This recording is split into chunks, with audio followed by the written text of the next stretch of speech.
Welcome to episode 5 of Sports Talk with the Statsman. Hi, folks, I'm Paul Bruno, and I want to thank you for joining me on my YouTube channel at PB the Statsman. On today's episode, I share how I think each NFC division of the NFL will wind up this year. I'll highlight the top quarterback, 2 running backs, 3 wide receivers, and a tight end and a kicker for each club. Let's begin with a look at the Eastern Division, where I see Philadelphia at the top of the ladder, 12-5, the record that I expect. Jalen Hurts, a dual threat because he can run as well as pass effectively, will be at the controls. At quarterback, DeAndre Swift and Rashad Penny give him a new look at the running back position. A.J. Brown, Devonta Smith, and Quez Watkins, all very effective wide receivers, are pretty good targets for him too, as is Dallas Goedert at the tight end position, and Jake Elliott will handle the kicking duties. In Dallas, I expect the Cowboys to wind up with an 11-6 mark. Dak Prescott, once again, the quarterback here. Tony Pollard, though, takes over as the primary running back, finally graduating to the top rung here. Rico Dowdle will handle the backup duties for the start of the season until Ron Jones gets back off the suspended list. CeeDee Lamb, Brandon Cooks, and Michael Gallup will handle the wide receiver duties. A pretty good-looking trio there with the addition of Cooks to this lineup as a deep threat. Should get CeeDee Lamb more single coverage than he's used to seeing in the past. Jake Ferguson, another highly regarded prospect at tight end, will start the season at that position. Dak Prescott has predicted that he's going to have an outstanding year, so keep an eye on him because tight end has always been a key role in the Cowboy offense. Brandon Aubrey will be the kicker this year, a new look at that position for the guys with the stars on the helmet. New York Giants will be a little bit further behind with an 9 mark predicted by me. Daniel Jones at quarterback returns along with Saquon Barkley and Matt Breida in the backfield. Isaiah Hodgins, Darius Slayton, and Paris Campbell are an uninspiring trio of wide receivers for me, but that's the best they've got to start the season. Darren Weller, a veteran, returning at tight end position, and Graham Gano, another veteran, returning at the kicking position here. And Washington, I think, will be a team that will be the bottom rung of this division with a 5-12 mark. Sam Howell starts the season at quarterback. Brian Robinson figures to be a very busy running back, supported by Antonio Gibson on the depth chart there. Terry McLaurin will be similarly busy as one of the top wide receiver targets in the entire league. Jahan Dotson and Curtis Samuel round out a trio of returning veterans on this depth chart. Tight end Logan Thomas will handle those duties at the end of the offensive line, and kicker Joey Sly with the place kicking duties here. In the North Division, I see the Detroit Lions with a chance to unseat the usual cast of characters at the top of this division.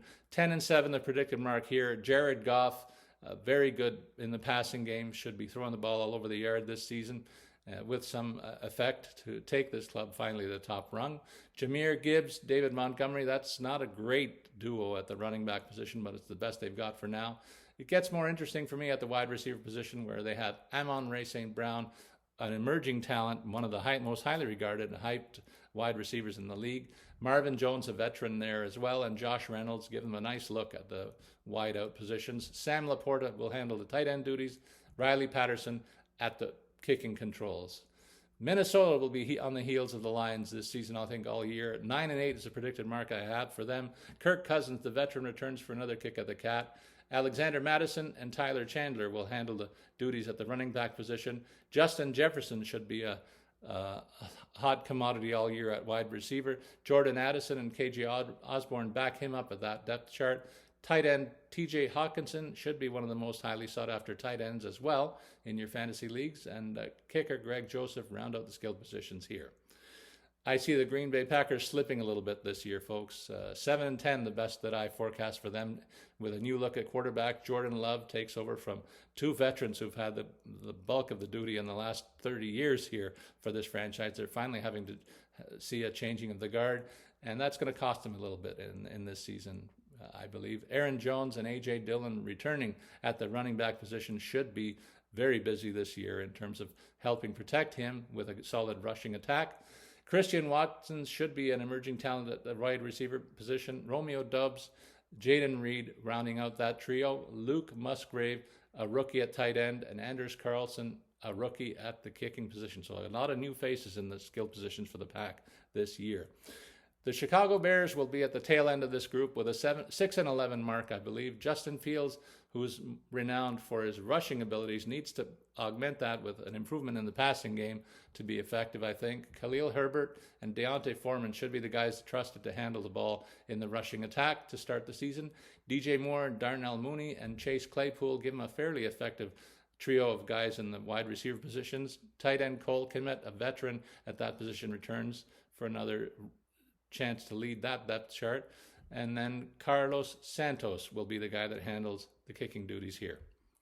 In the South Division, we have Carolina in a group that is really uninspiring. I don't see a lot of, maybe only one team will make it to the playoffs here. That's the team that leads this grouping, I believe. Carolina should be that club. With a 9-8 mark, Bryce Young, a rookie, starts the season at the running quarterback position. Miles Sanders comes over from Philadelphia to handle the lead role in the running attack, and Chuba Hubbard is back to reprise his position as a backup in the running back position. Adam Thielen, DJ Chark, and Jonathan Mingo are the trio of wide receivers that I forecast at the top of the list here. Tight end Hayden Hurst handles the duties again at that position, and kicker Eddie Pinheiro will handle the place-kicking duties. New Orleans Saints should be in close pursuit of the flag in this division. Derek Carr comes over to be the new quarterback. Jamal Williams and Kendre Miller, a rookie, will handle the rushing attack in the early going of the season. Chris Olave, Michael Thomas, and Rashid Shaheed will be the trio of wide receiver options. Tight end Juwan Johnson, and then Blake Grupe, an undrafted rookie, will handle the place-kicking duties. In Atlanta, they have a rookie at quarterback, or at least a youngster. He's his second-year guy, I think. 7-10 is the mark for this, I predict, for this club, and it's largely because of an inexperience at the QB position and a new look at running back, where they will highlight Bijan Robinson, who is a highly regarded prospect here and should get a lot of the rushing attempts to lead this backfield. Tyler Algier will back him up. Drake London, Mac Hollins, and Scotty Miller will handle the receiver duties. Tight end Kyle Pitts is a guy we've been waiting on to have a breakout season as a very uniquely talented guy at this position in the league. And then Young Ho Ko comes back to be the kicker of choice here. And a new look in Tampa is not a positive look, in my opinion, this year. Baker Mayfield, of course, replacing the venerable Tom Brady at the quarterback. He retired, so now Mayfield moves over to take the controls here. Rashad White and Sean Tucker, a rookie, will handle the rushing attack. Mike Evans and Chris Godwin come back to be the top two wide receivers. Trey Palmer will back them up as the third option here. Tight end Cade Otton will take the controls at the end of the offensive line, and then kicker Chase McLaughlin will handle the place-kicking duties. Finally, over in the Western Division, I see San Francisco coming back to duplicate what they did last year, and that's to be the class of this group. I see them winding up with an 11-6 mark. Brock Purdy, hopefully healthy this season again, will be the guy at quarterback. Christian McCaffrey, very busy in the rushing game and pass receiving out of the backfield, should be a top running back choice in your fantasy pools. Elijah Mitchell will back him up at that position.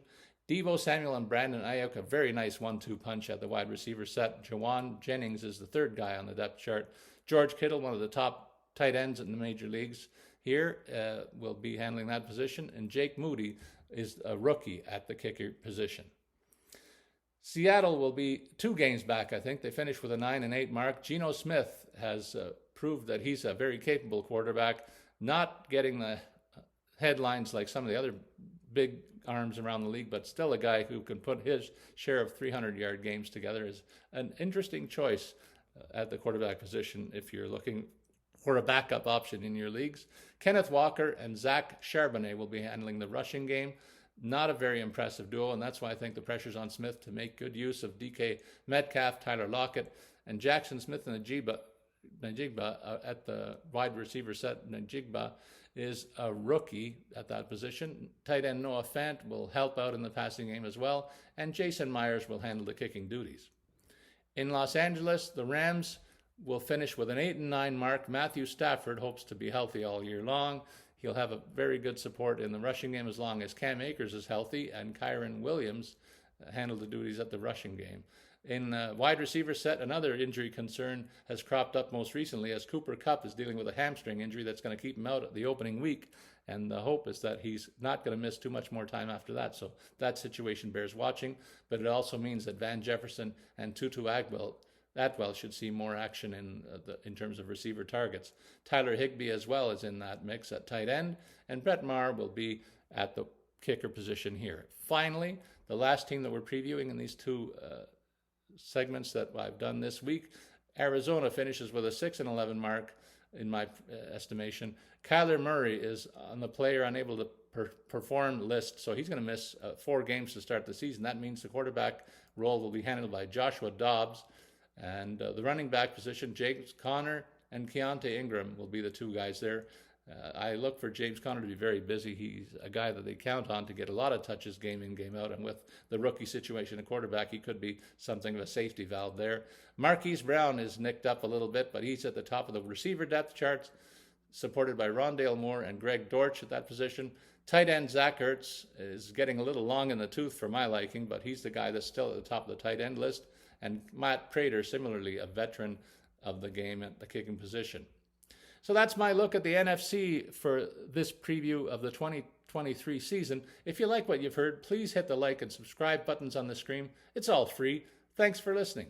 I'll be back in a few days with a look at top news stories in the sports world on the next episode of Sports Talk with the Statsman.